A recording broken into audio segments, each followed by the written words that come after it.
Tenho certeza que esta palavra ela tem um alvo, ela tem um propósito e tem um endereço bem definido: o meu e o seu coração. Quantos podem dizer amém?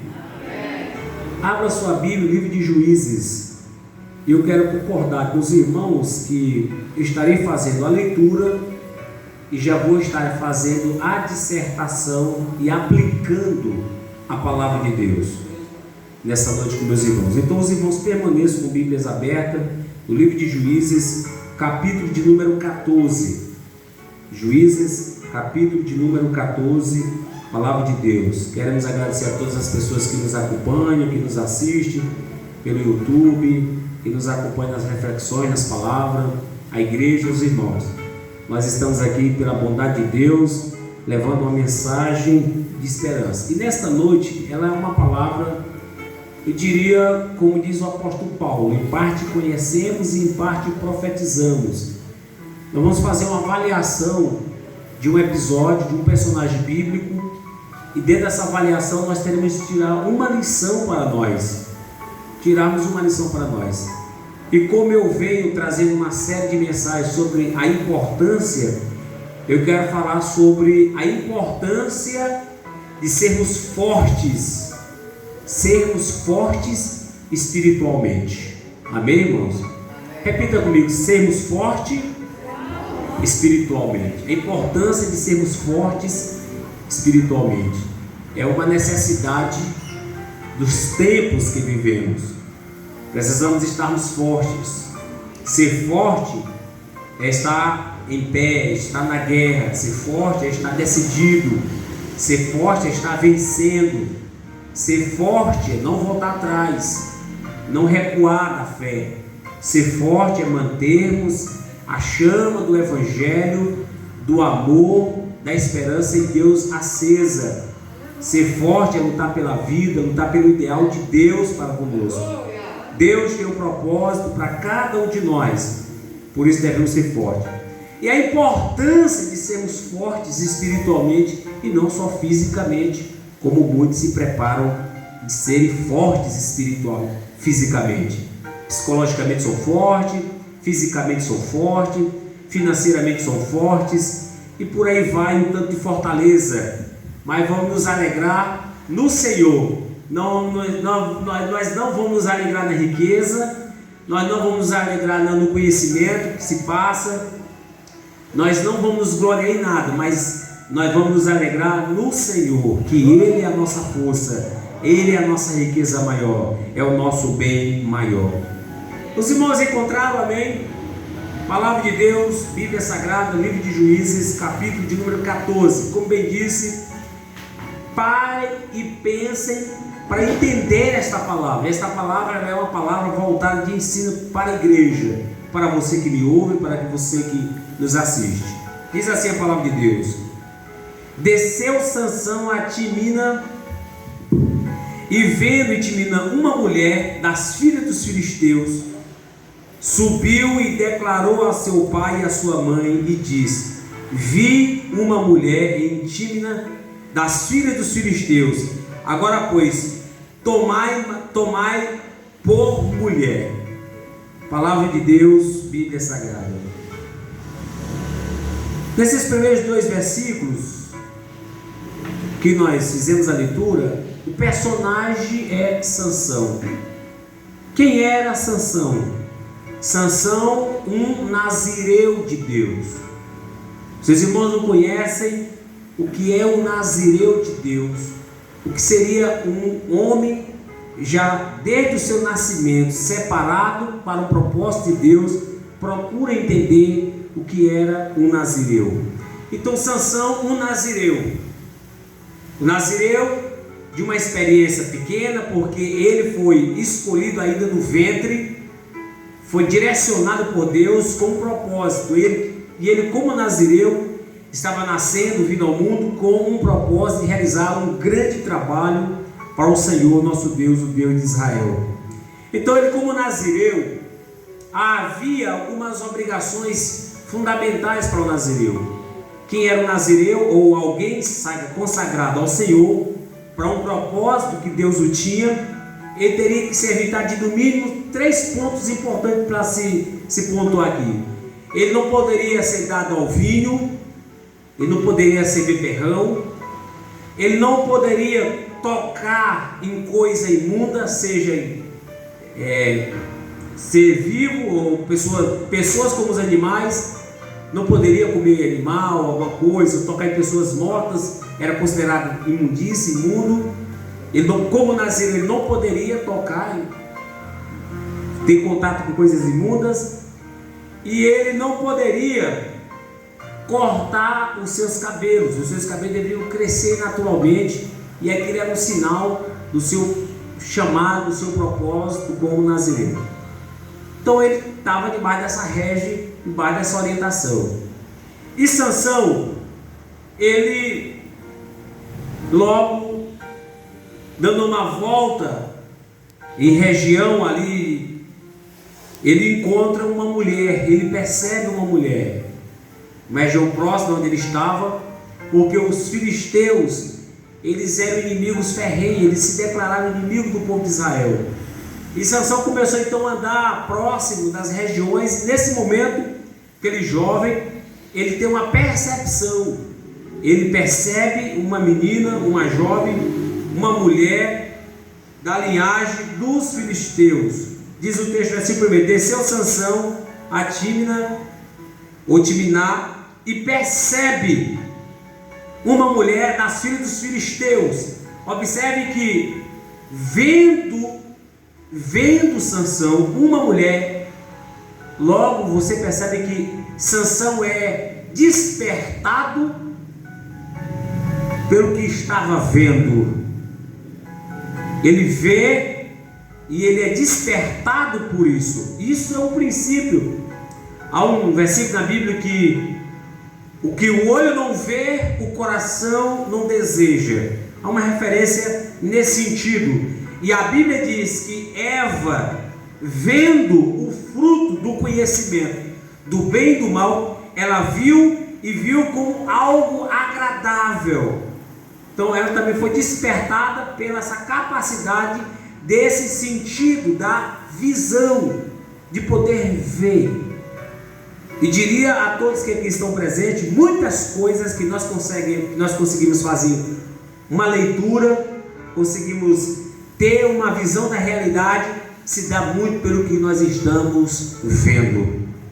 Você escolhe o fruto do cacho pelo que você vê. Você escolhe a roupa que você veste pelo que você vê. E assim sucessivamente, a visão, ter esse sentido, a visão, essa maneira de percepção das coisas, é uma ferramenta que Deus nos deu para decidirmos, para agirmos, para enfrentar, para realizar as coisas. Como? Para sermos tocados em nossas sensibilidades emocionais. Sansão foi tocado na sua sensibilidade emocional amorosa por ver uma mulher. Amém, irmãos? Por ver uma mulher. E diz o texto: subiu e declarou ao seu pai e à sua mãe, e disse: vi uma mulher. Você observa que ele dá ênfase àquilo que ele percebeu, ele dá ênfase àquilo que o despertou.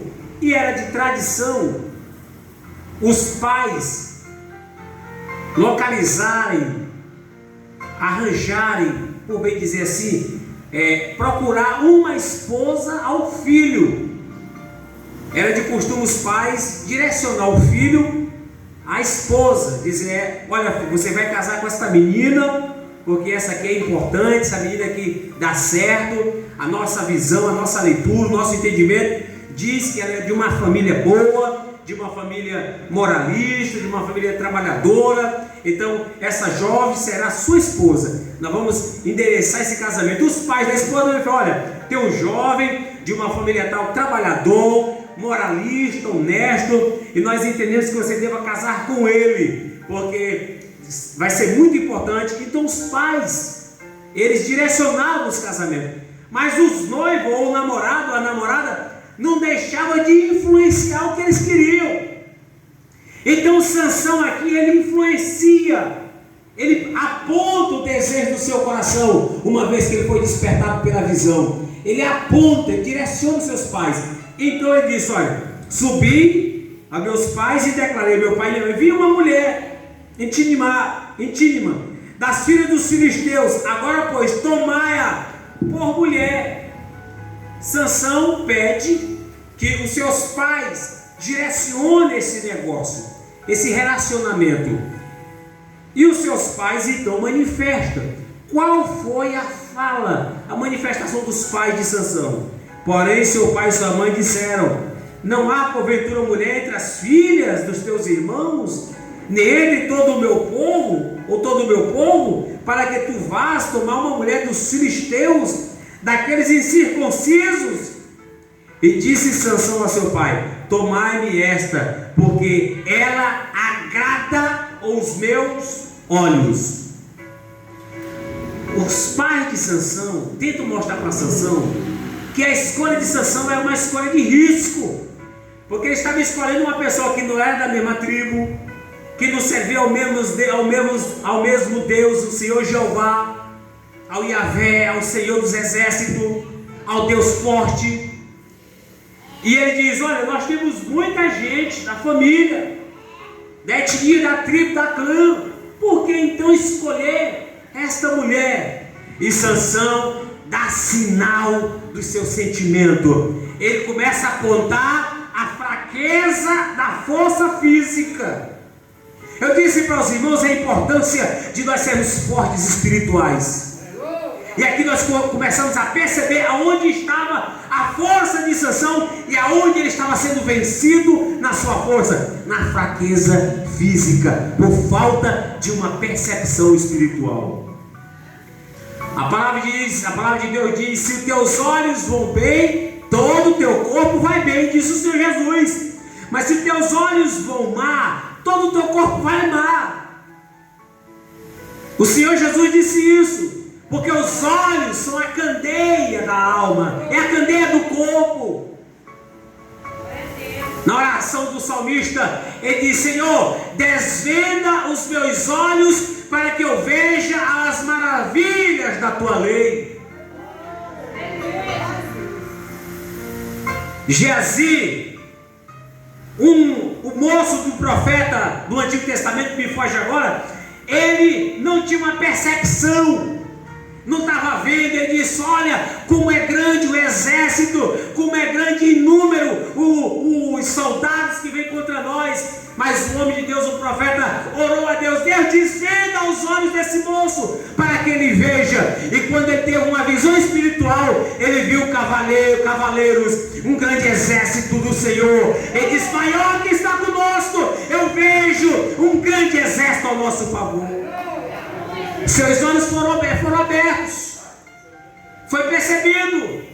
É importante termos a visão. Então casamento não é uma questão de sorte, casamento é uma questão de escolha, casamento não é questão de preferência, casamento é uma direção de Deus, casamento não é escolha pela estética, bem verdade que faz parte, mas casamento é pela permissão, pela vontade de Deus, para que tudo funcione e tudo venha terminar bem.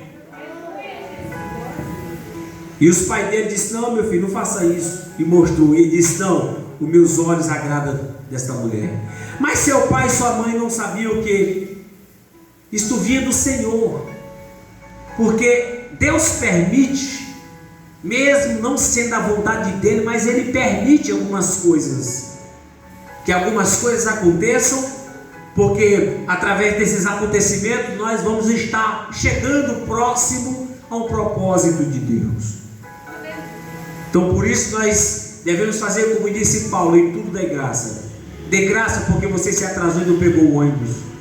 Dê graça porque não deu para você fazer tal coisa que você gostaria de fazer, e alguma coisa interrompeu. Não estou falando de negligência do planejamento daquilo que a gente tem que fazer.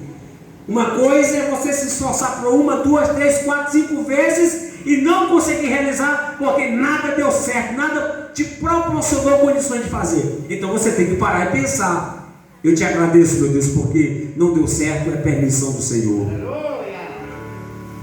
E nós percebemos que Deus tem um plano em todas as coisas. Então desceu Sansão com seu pai e sua mãe e foram então a essa terra. E quando chegaram lá, quando ele saiu em direção a essa terra para se encontrar com essa mulher, para alinhar esse casamento de fala, de contrato, esse casamento de acordo, na caminhada surge um leão, filho de leão. E esse animal, ele se direciona, vai em cima dessa família, e a Sansão, seu pai e sua mãe, e Sansão rapidamente, com a força dos braços, porque ele era um nazireu de Deus, e Deus estava reservando para uma grande obra, com a força dos braços, ele pega o leão, ele rasga o leão no meio, como se rasga um cabrito, com a força que vem de Deus, ele destrói aquele animal,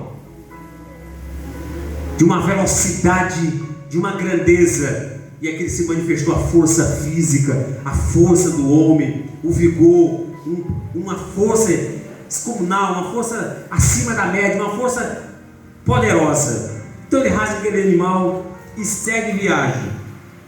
Chegando na casa,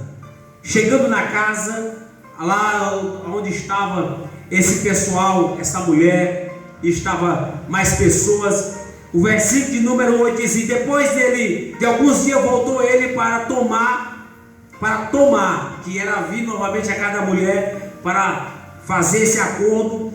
Ele, apartando-se do caminho, a ver o corpo do leão morto, eis que no corpo do leão havia um enxame de abelhas com mel. Então ele passa uns dias, quando ele vem então para ir esse momento de então acertar esse compromisso com essa mulher, ele passa lá onde estava a carcaça, o resto dos mortais do leão, e ele chega tomando chegada e vê, e sobre a carcaça do leão estava um enxame de abelhas que se aglomeraram em cima do leão, e ele viu, e ele desejou então saborear o mel.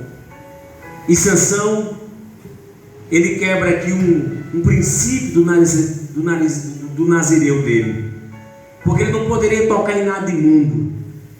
Não é errado o homem desejar comer algum docinho, degustar algo doce. O problema é aonde está o doce, aonde estão as coisas que o homem vai saborear.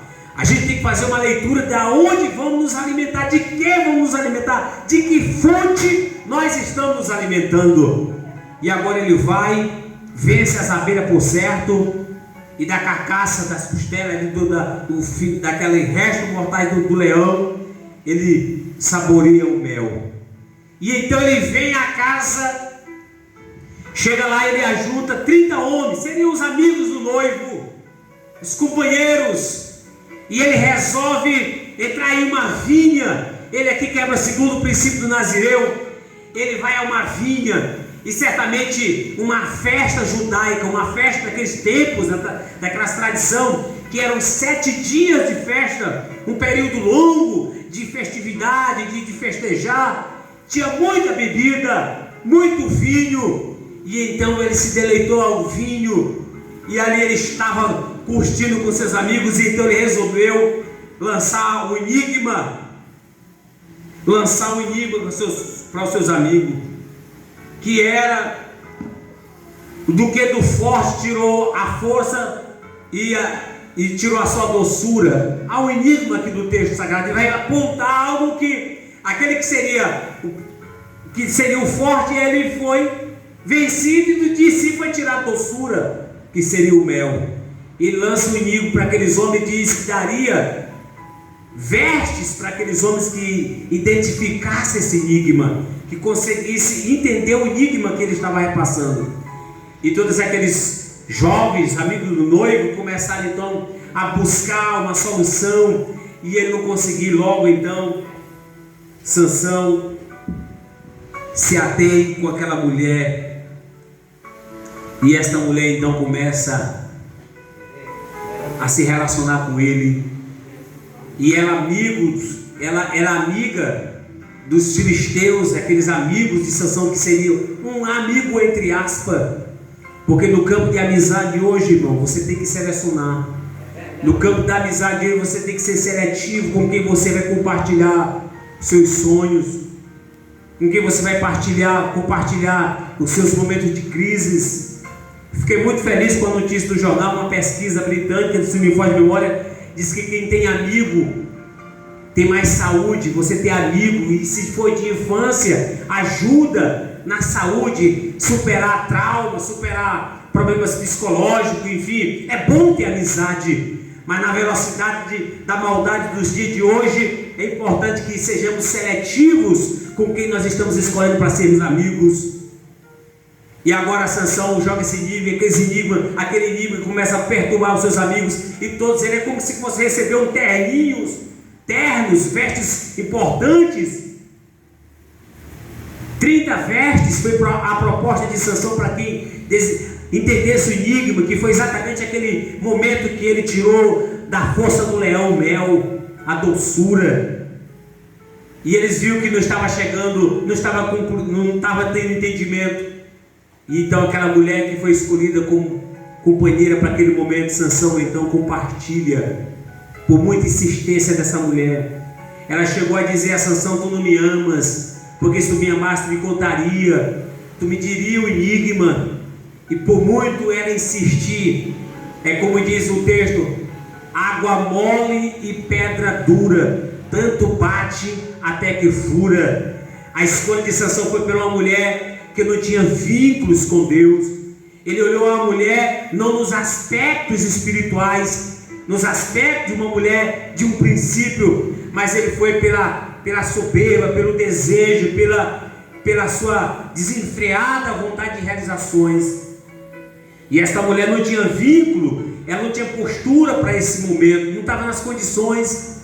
E eu abro um parênteses para dizer que muitos fracassos de casamento é uma escolha errada.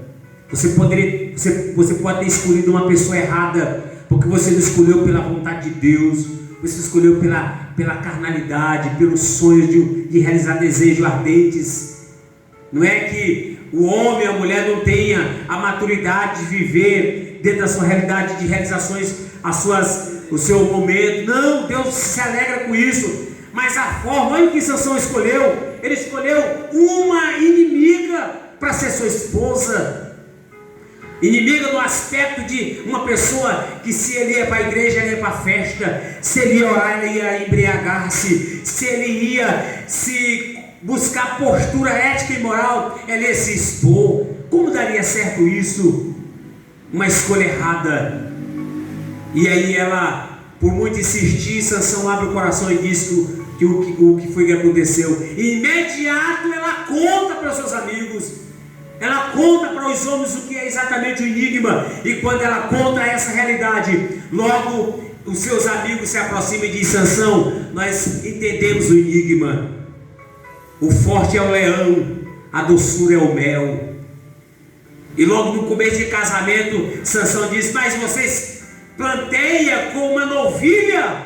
Isso é fácil. Sansão chamou a sua noiva, a sua esposa, a sua recém-casada de novilha. Ele tratou de uma maneira assim pejorativa, porque logo Sansão entendeu que tinha uma coisa errada. Sansão logo entendeu que estava tendo alguma coisa errada, e ele o trata de uma maneira pejorativa, chamando de novilha, de um animal. E a partir daquele momento, Sansão então resolve mostrar as credenciais e manifestar no coração dos filisteus a sua grande batalha. Sansão imediatamente foi no arraial dos filisteus e matou 30 homens e tirou suas vestes e ofertou aqueles homens, e ali provocou um choque. E a partir daquele momento foi guerra. Sansão teve que se ausentar. Depois Sansão teve que ir na eira deles, pegar raposas, amarrar 300 raposas pelos rabos e tocar fogo e queimar toda a lavoura dos filisteus. Sansão destruiu o trigo, destruiu a colheita daqueles homens com fogo, e então estava declarado guerra, porque ali nasceu a queda, ali nasceu o descuido espiritual. Estou dizendo aos irmãos, estou mostrando aos irmãos dentro da história que na medida em que Sansão vai se aproximando dos fatos, na medida em que Sansão vai se levando pelo aquilo que ele achava que era a força dele, ele vai baixando a guarda espiritual. E eu me prendo muito ao versículo, quando diz no versículo de número 8: depois de alguns dias voltou ele para tomar, e apartando-se do caminho. Isso é sério. Sansão começou a se apartar do caminho pela mulher. Sansão começou a se apartar do caminho pela ira. Sansão começou a se apartar do caminho pelo descuido, pela falta de sensatez, pela falta da prudência. Sansão começou a se afastar de Deus. E quando diz o texto afastar-se do caminho, é começar a desobedecer a orientação. Ele quebrou o princípio de ser nazireu, quando bebeu vinho, quando comeu da imundícia, e agora depois ele arruma uma mulher por nome de Dalila, e ele entrega a sua força, quando ele demonstra, quando ele declara a Dalila qual estava o segredo do seu cabelo, e o seu cabelo é cortado, e quando ele é cortado, ele quebra todo o pacto com Deus. Aquele homem que era forte, aquele homem que brilhava entre os outros, aquele homem que no seu começo era de força, era de guerra, era de vitória, agora começou a entrar no declínio espiritual, começou a entrar na queda espiritual. E eu disse para os irmãos a importância de nós sermos fortes espiritualmente. Vamos retratar esse episódio de Sansão. Muitas quedas de homens, de mulheres nos dias de hoje está dentro de dois fatores: dinheiro e mulher. E se você já tem dinheiro, se os homens já têm dinheiro, seria então mulher e dinheiro. Deus fez o homem com uma capacidade de perceber o sexo oposto, que é a mulher. Em toda a história da Bíblia, grandes homens perderam a sua posição, perderam o seu status, perderam a sua relação com Deus por causa da mulher. Não é que a mulher é algo ruim, não, mas é um fenômeno, é uma estrutura diferenciada que Deus fez com a mulher e deu à mulher, que ela tem essa capacidade de atrair o homem. Mas a questão não é essa atração, essa aproximação, é a forma errada de se relacionar e de viver. E você percebe que hoje homens, pessoas fazem o que puderem fazer para realizar seu sonho no campo dessa realização com mulheres. Perdem, joga moral fora, joga créditos fora, pisa em cima das suas maiores conquistas, pelo momento, pela uma situação, pelo segundo. E nós percebemos que homens e mulheres estão deixando a comunhão de Deus, porque não estão velando pelo que é sagrado, pelo que é bom, pelo que é saudável. Quando essas pessoas não são derrubadas, não caem por causa desse comportamento com mulheres, eles caem por causa do dinheiro. Porque se a mulher não estiver em primeira instância, logo vai ser o dinheiro que vai estar em primeira instância. E é assim a balança, quando um está em cima, ou está embaixo, ou é mulher ou é dinheiro ou é mulher. Isso nas realizações dos anseios, das emoções, das buscas das suas realizações. Isso está aí o perigo. Se você ler a palavra de Deus em Provérbio, no capítulo 14, versículo 14, vai dizer isso. Que o homem, no seu coração, pelas suas paixões, pelas suas emoções, eles se desviam do caminho de Deus. E você percebe que são grandes desastres que a gente tem visto. Você vai ver, por exemplo, um homem dá o reino, dividir o reino por causa de uma mulher. Você vai ver na história de vários acontecimentos que muitos problemas surgiram por causa disso, por causa do dinheiro ou da mulher. E a queda de Sansão, porque ele se achava na condição de fazer isso. Ele achava que poderia brincar com isso. Ele achava que era capaz de lidar com isso. Então ele era forte no físico, forte na força, mas espiritualmente ele não estava vendo perigo. E agora eu concluo esta palavra, esse aconselhamento com os irmãos. A queda de Sansão nos ensina que temos que sermos fortes espiritual. Porque hoje nós vivemos no mundo da sensualidade, do sexo livre, de inúmeras formas de convivência, de relacionamento íntimo, de convivência. Nós temos inúmeras formas. São mais e mais e mais do que você possa pensar, padrões de vida hoje com relação, modelos de vida hoje com relação à vida íntima de um casal, de uma escolha sexual. E as pessoas pensam que isso é normal. O normal é aquilo que Deus estabeleceu. O normal é a maneira como Deus estabeleceu e orientou que se faça. E qual é a lição, qual é o princípio que nós devemos aprender com essa palavra, com relação àquela de Sansão?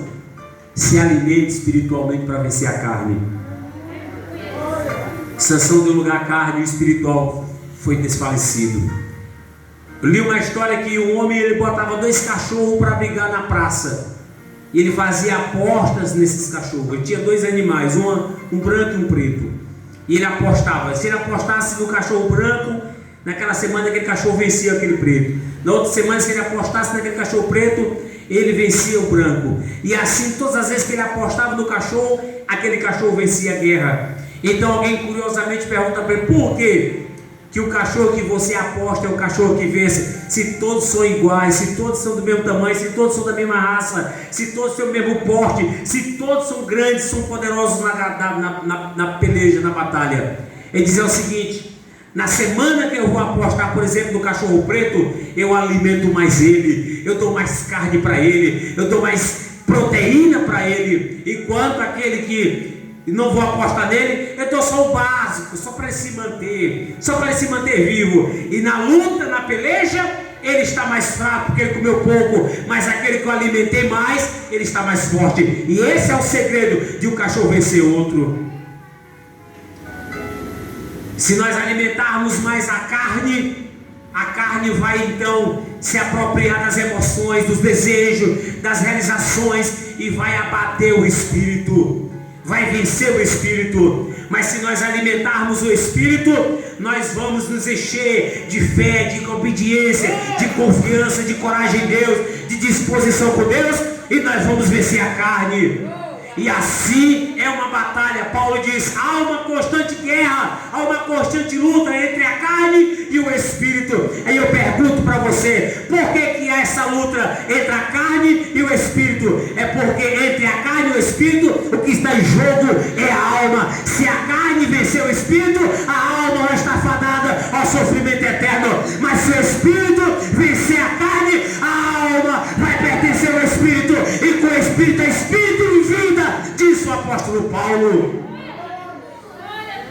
Um fenômeno, uma história, que umas baleias morreram acalhadas numa praia. O problema é que não foi só uma baleia, foram 300 baleias que morreram encalhadas em uma praia. E foram se pesquisando, se avaliando